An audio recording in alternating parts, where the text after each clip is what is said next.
are two different studies suggesting that chocolate can actually help with stress and also reduce type 2 diabetes. Here to discuss more on that is Dr. Eric Griggs joining us this morning. Good morning, Dr. Griggs.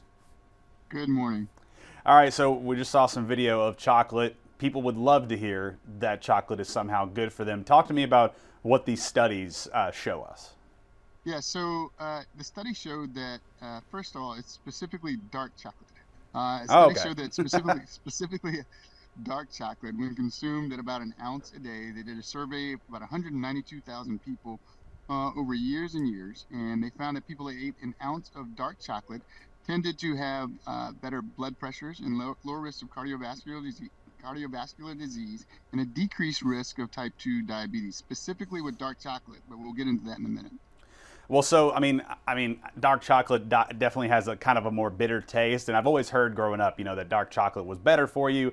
I think obviously if you look at what's in like milk chocolate or white chocolate, it makes a lot of sense why one might be a little bit better for you. But I mean, would you recommend this as a health professional? Would you say, hey, if you want to lower your risk of type 2 diabetes, you should start, pounding dark chocolate? So pounding chocolate is not the answer. Specifically, chocolate contains cocoa. It comes from the cocoa bean, and cocoa has these things called flavonols in them. Certain flavonols induce a compound called nitric oxide, which is a gas that causes our blood vessels to vasodilate and lower blood pressure, which that's good for stress and good for cardiovascular disease. When it comes to diabetes with dark chocolate, because dark chocolate has more cocoa in it than the milk chocolate, which has more sugar, and can cause weight gain, especially if you pound it. The flavonols in dark chocolate have one specifically called epicactin. It makes your cells in your pancreas more sensitive to insulin, which can reduce your risk of diabetes. Short story: dark chocolate, not white chocolate, and don't pound either of them. Just don't No pound it more at than an all. ounce a day of the dark chocolate.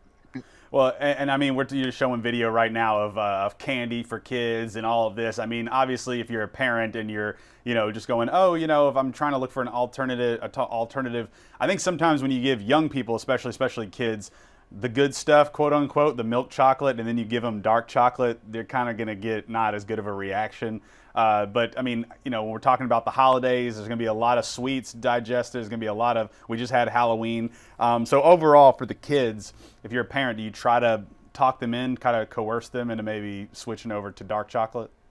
Yeah, so I love this time of year. This is Dr. Grinch time. The answer is absolutely and yes. And no more than, and the study showed no more than an ounce a day. Again, the cocoa bean is actually the things that are found inside the cocoa bean can actually be good for you, and that's what chocolate is derived from. There's more of the pure flavonols in the dark chocolate than there is sugar and the other things added to it in milk chocolate. So again, no more than an ounce a day.